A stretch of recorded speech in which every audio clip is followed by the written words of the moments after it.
कल के विषय में कोई प्रश्न है?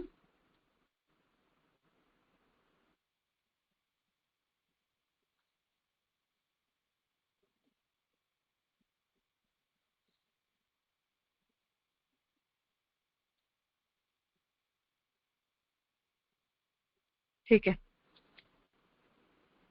तो हरिराय जी विरचित ग्रंथ में पुष्ट मार्ग के लक्षणों का जो निरूपण किया जा रहा है, उसमें हमने कल इस विषय को देखा कि भक्ति मार्ग जो है वो विप्रयोग और संयोग इन दोनों ही अवस्थाओं में किस तरह से जीव को स्वातंत्र प्रदान करता है, और भक्त को प्राप्त जितने भी उपकरण आदि हैं उन सब रक्षा हम अपने देह के संबंध का भाव करके नहीं अपितु भगवत सेवा में उनका विनियोग सोचकर करते हैं। आगे 13वीं कारिका में श्री हरिराय जी आज्ञा करते हैं, भजने यत्र सेव्यस्य नोपकार कृतिः क्वचित् पोषणं भावमात्रस्य पुष्टिमार्गः स कथ्यते।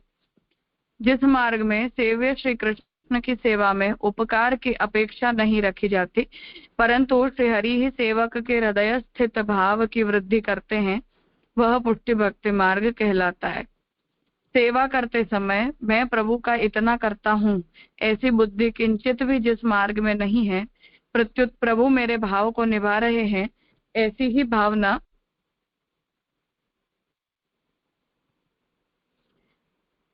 भावना जिस मार्ग में रहती है वह है पुष्टि मार्ग।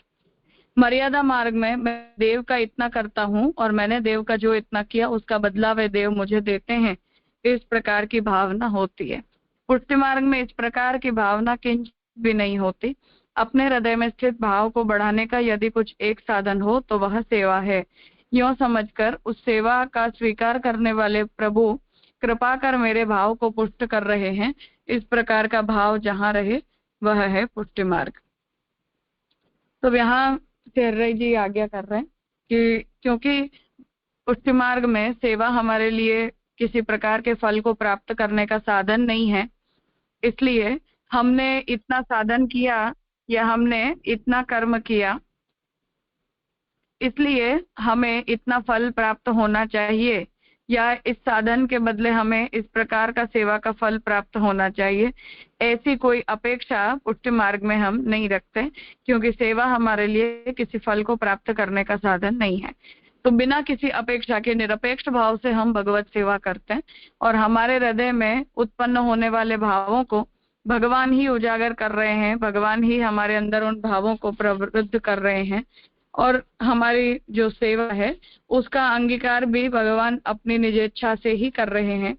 इस प्रकार का भाव हमें अपने अंदर बनाना चाहिए, और ऐसे भावना को जो मार्ग प्रवृत्त करता है वो मार्ग पुष्टि मार्ग है। ऐसा पुष्टि मार्ग का लक्षण यहाँ श्री हरिराय जी ने बताया। भजनस्यापवादो न क्रियते फलदानतः प्रभुणा यत्र तद्भावात् पुष्टि मार्गः स कथ्यते।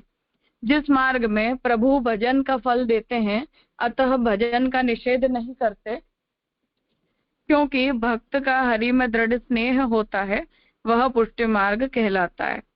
फल रूप दर्शन आदि संयोग का सुख उसे देकर प्रभु भजन में भंग नहीं होने देते, क्योंकि उस भजन में ही आपका अखंड निवास है, इसका नाम है पुष्टि मार्ग।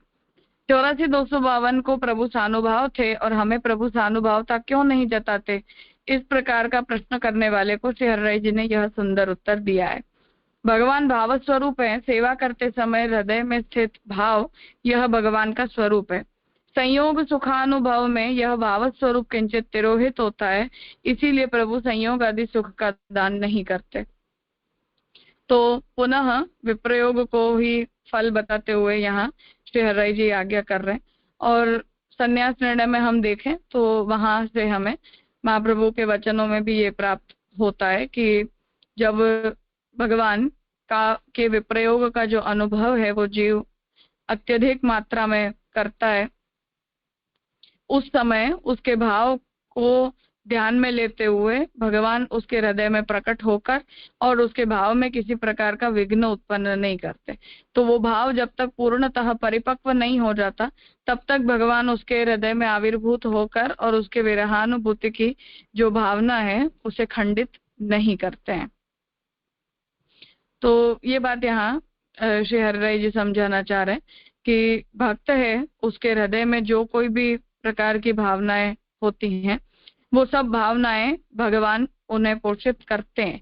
तो विप्रयोग की भावना में भगवान के होने की जो फलानुभूति जीव को होती है उस प्रकार की भावना को भी भगवान पोषित करते हैं और उसके हृदय में भगवान उस समय आविर्भूत होकर या उसे दर्शन देके और उसके विप्रयोगानुभूति की जो कंडीशन है, जो फलरूप है, उसमें किसी प्रकार का विघ्न अपनी तरफ से उपस्थित नहीं करते हैं। हाँ कृणाल। यहाँ पर कंफ्यूजन था, आपने क्लियर भी किया थोड़ा। ये संयोग का सुख जो लिखा है ना कि संयोग का सुख देकर भजन में भंग नहीं होने देते, तो बाह्य संयोग तो है बट यहाँ पर बात अंतर संयोग की हो रही है जो हृदय में भावान्वित, उसी ऐसे ही समझेंगे ना फिर, हृदय में दर्शन नहीं रहते। हाँ, अर्थात जैसा हम देखते हैं कि ठाकुर जी की लीला और ठाकुर जी इन दोनों में कोई भेद नहीं है। तो जब हम गुणगान करते हैं या ठाकुर जी की लीलाओं का स्मरण करते हैं तो अपने हृदय में भाव रूप से भगवान आविर्भूत होकर विराजते हैं। तो वो भाव रूप जो है उसकी अनुभूति फल है।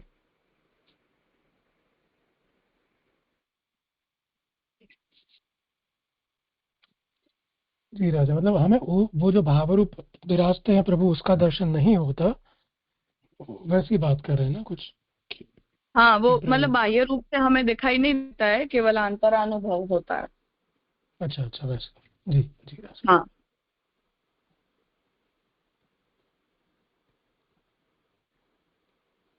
हाँ मास्टर जी। हाँ जय दंडोत प्रणाम। जय जय 13वीं कारिकाओं जो आपने अभी समझाया कि जिस मार्ग में हाँ। सेव्य श्री कृष्ण की सेवा उपकार की अपेक्षा रहती है, रखी जाती है, तो इसमें आपने जो नीचे जो दिया है ब्रैकेट में कि मैं प्रभु का इतना करता हूँ, मेरी बुद्धि किंचित भी जिस मार्ग में नहीं है प्रत्युक्त मेरे भाव को निभा रहे हैं, ऐसी भावना जिस मार्ग में रहती है। अब भाव को माने भक्त के भाव को निभा रहे हैं पर भक्त की भावना नहीं है, भक्ति की भावना नहीं है। प्रभु मतलब जैसे मर्यादा में कि मैं इतना कर रहा हूं तो मुझे इतना मिलना चाहिए, ऐसी भावना नहीं है।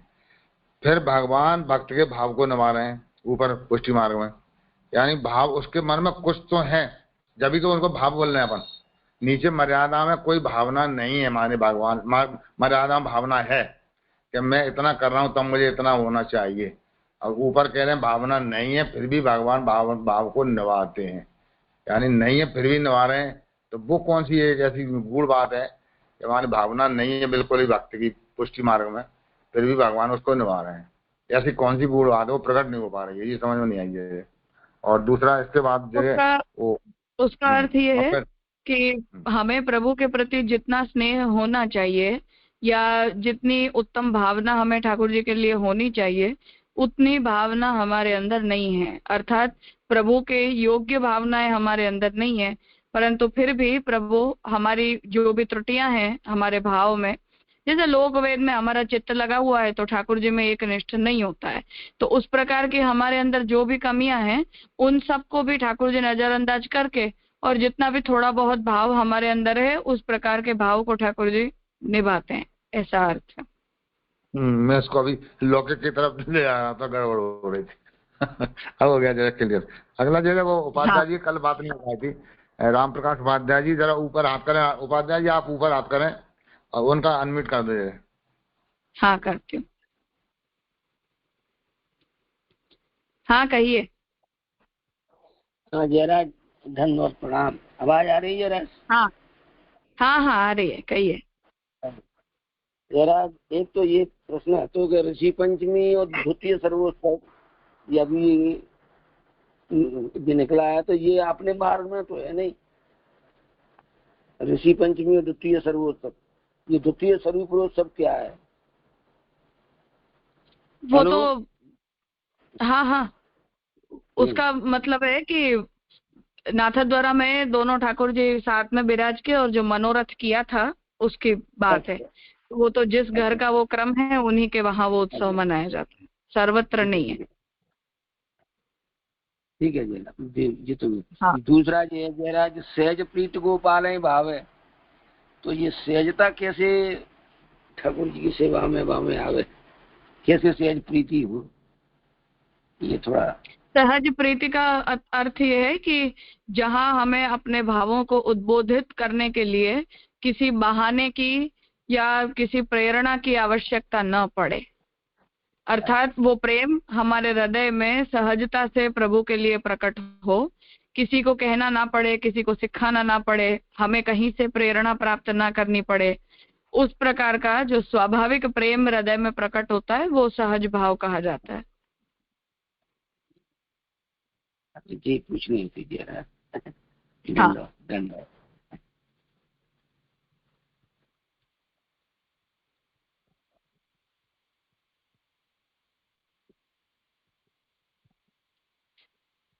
ठीक है। यत्र वा सुख संबंधो वियोगे संगमाद अपि सर्वलीलानुभवतः पुष्टिमार्गः सकथ्यते। जिस मार्ग में भगवत विप्रयोग अवस्था में भगवत लीला के स्मरण मात्र से ही हृदय में समग्र लीला का अनुभव होने से संयोग अवस्था की अपेक्षा अधिक सुख विप्रयोग अवस्था में है, क्योंकि संयोग अवस्था में अर्थात प्रभु के साक्षात्कार की स्थिति में प्रभु जो लीला करते हैं उसी लीला का अनुभव भक्त को होता है, परंतु विप्रयोग अवस्था में तो भक्त चित्त प्रभु में ही तल्लीन होने से प्रभु कृत सभी लीलाओं का अनुभव होता है, वह पुष्टि मार्ग कहलाता है। तो पुनः यहाँ ये बात बता रहे हैं कि विप्रयोग जो है वो संयोगानुभूति के करते उत्तम क्यों होता है। तो आप यहाँ ये बात समझा रहे हैं कि हमारे यहाँ जब हम भगवान की लीला का स्मरण करते हैं तो हम जो लीला का स्मरण करते हैं वो लीला का प्रत्यक्षवत अनुभव भक्त को अपने हृदय में होने लग जाता है, परंतु जब भगवान की साक्षात्कारी लीलाओं का अनुभव करते रहना पड़ता है तो उस समय तो भगवान अपनी इच्छा से जिन लीलाओं को हमारे सामने प्रकट करते हैं वही लीलाएं हमारे सामने उपस्थित होती हैं, परंतु विप्रयोगानुभव में तो भक्त के भावनानुसार भक्त की इच्छा अनुसार जो लीला का वो स्मरण करे वही लीला का उसे प्रत्यक्ष हो जाता है। इसलिए भी विप्रयोग जो है वो संयोग के करते शहरराय जी के मत में उत्तम है। फले च साधने चैव सर्वत्र विपरीतता फलम भवः साधनम स पुष्टिमार्गः स कथ्यते। जिस मार्ग में साधन और फल की विपरीतता है वह पुष्टि मार्ग कहलाता है। जैसे कि साधन रूप भाव को फलत्व है, वृत्रासुर प्रत्यक्ष स्थित भगवान को प्रभु विषयक प्रेम की ही प्रार्थना करता है। तो हमारे मार्ग में साधन और फल जो हैं वो दोनों एक दूसरे से विपरीत बताए हैं। एक मिनट। अर्थात साधन रूप भाव को ही फल बताया है, फल को उससे स्वतंत्र नहीं बताया। उसे यहाँ वृत्रासुर चतुश्लोकी के उदाहरण से बता रहे कि अहम हरे तव पादैक मूल दासानुदासो भवितास्मि भूयः मनः स्मरेतानुसुपते गुणांस्ते गृणीत वाक्कर्म करोतु कायः। हे भक्त के दुख को हरने वाले हे प्रभु, मैं पुनः भी आपके चरणारविंद के दास का दास हूँ। मेरा मन आपके गुणों का स्मरण करे, मेरी वाणी आपके गुणों का गान करे, मेरी काया आपकी सेवा करे। परम पुरुषार्थ परम फल रूप श्री हरि का साक्षात्कार होने के बाद भगवद विषयक प्रेम की याचना करने से प्रभु प्रेम प्राप्ति के साधन रूप भगवान हुए, तब साधन और फल की विपरीतता स्पष्ट होती है। तो यहाँ ये बात बता रहे हैं कि जो वृत्रासुर है उन्होंने भगवान आप मुझे प्राप्त हो जाओ उस प्रकार की विनती नहीं करी, परंतु अपनी इंद्रियों का भगवान में विनियोग मांगा और ठाकुर जी के दासों का भी दासत्व मुझे प्राप्त हो, ऐसी उन्होंने भावना की। तो भगवान जो है वो फल रूप हैं।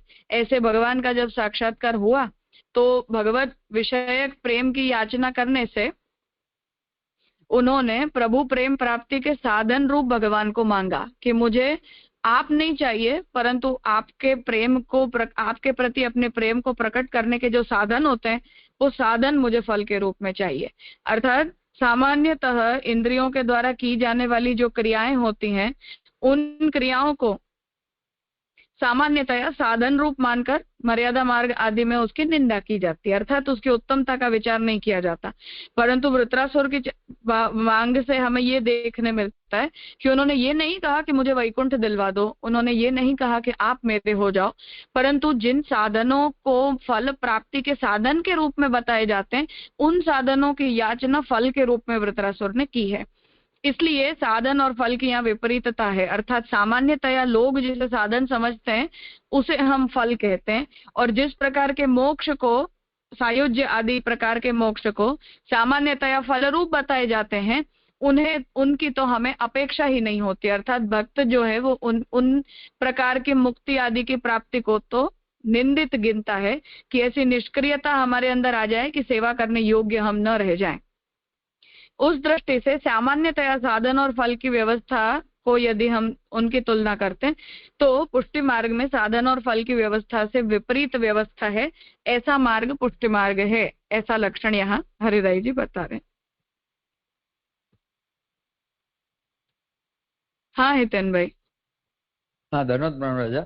आगे के श्लोक में जो बात आई ना कि संयोग अवस्था में तो जो प्रभु जो लीला का अनुभव कराएंगे वही लीला साक्षात्कार होगी, तो संयोग अवस्था में भी माने जो भक्त जिस लीला का अनुभव करता है तो उनको भी सभी लीला का तो अनुभव हो ही सकेगा नहीं, यानी फिर कैसे समझना, क्योंकि मीन जो सेवा में है, जैसे जे आज्ञा करते हैं कि भाई आप जब सेवा और सेवन की पूरकता, अब सेवन में जब हम एक्सपोर्ट हो जाते गोकुल वृंदावन में ठाकुर जी के अवतारकालीन समय की लीला में, या तो फिर वहां से वो लीला को इंपोर्ट करके सेवा में इनकॉर्पोरेट करके अपने भाव को उस तरह उद्बोधित करके करते हैं। तो मेरा एग्जैक्ट प्रश्न ये है कि यही सेवा की प्रक्रिया में, क्योंकि सब जगह थे समय या श्रृंगार यदि या तो जो भी उत्सव प्रसंग है, तो हम भी संयोग में भी जो लीला का भावना करते लीला की, तो उसी प्रकार यदि अवस्था है भक्त की तो यहाँ हरिराय महाप्रभु कहते हैं कि विरह में ही सभी मीन्स जो भावना करेंगे वो लीला का उनको दर्शन होगा, तो थोड़ा प्रकाश करेगा। हाँ मतलब ये है कि जो प्रत्यक्ष लीलाएं होती हैं वो तो ठाकुर जी की इच्छा से होती है कि प्रभु को ये हुआ तो ठाकुर जी अपनी इच्छा से लीलाओं को प्रकट करते हैं, हमारी इच्छाओं का वहां पूर्णतः नियामकत्व नहीं होता है। पर जो गुणगान में जो लीलानुभव होते हैं उनमें तो हमारा नियामकत्व होता है, अर्थात मुझे जो लीला अच्छी लगती है मैं उन्हीं लीलाओं का स्मरण करती हूँ और मेरे स्वातंत्र से मुझे उन्हीं लीलाओं का प्रत्यक्षानुभव अपने भावात्मक रूप से होता है कि जिनका मैंने स्मरण किया है। अर्थात भगवान वहां हमारी इच्छानुसार भावात्मक रूप से व्यवहार करते हैं और जब प्रत्यक्ष होता है तब ठाकुर जी अपनी इच्छा से करते हैं। इसलिए ठाकुर जी का स्वातंत्र लगता है और हमारा पारतंत्र लगता है, और पुष्टि का लक्षण ये है कि भगवान का पारतंत्र हो और भक्त का स्वातंत्र हो, ऐसा तात्पर्य है। अच्छा, मीन्स जो अभी हमारी जो सेवा है उसमें वो हरिराय महाप्रभु डिनाई करते हैं ना, क्योंकि वो संयोग अवस्था समझ के। हाँ नहीं, हमारी सेवा में जब सानुभाव हो जाता है वो फल रूप नहीं है। अभी तो अब सानुभाव जब तक हमें है ही नहीं तो वो भावात्मक अनुभव ही कहलाता है ना। हाँ बराबर, यानी साक्षात्कार के समय की बात है। हाँ तब की बात। जी जी हाँ प्रणाम राजा, स्फुट हो गया। हाँ हाँ भार्गव। हाँ प्रणाम राजा। राजा ये वृत्तासुर का जो एग्जाम्पल दिया है तो वो तो दासानुदास की भावना से फल मांग रहे हैं, मगर हम अगर, और शायद वो पुष्टि जीव हैं, मगर अगर पुष्टि मार्ग में अगर हम देखें तो हम तो सिर्फ और सिर्फ श्री कृष्ण ही हमारे सेव्य हैं, ऐसे हम कहते हैं ना। कोई भी श्री कृष्ण का दास हमारा सेव्य नहीं हो सकता ना। नहीं, यहाँ वो दास सेव्य होता भी नहीं है। वो वृत्रासुर जो कह रहे हैं वो दासानुदासत्व कह रहे हैं कि मैं आपके दास का भी दास बनूं, तो वो तो दैन्य का आविष्कार है दास सेव्य बन गए ऐसा मतलब नहीं। जी राजा, ओके। और कुछ है?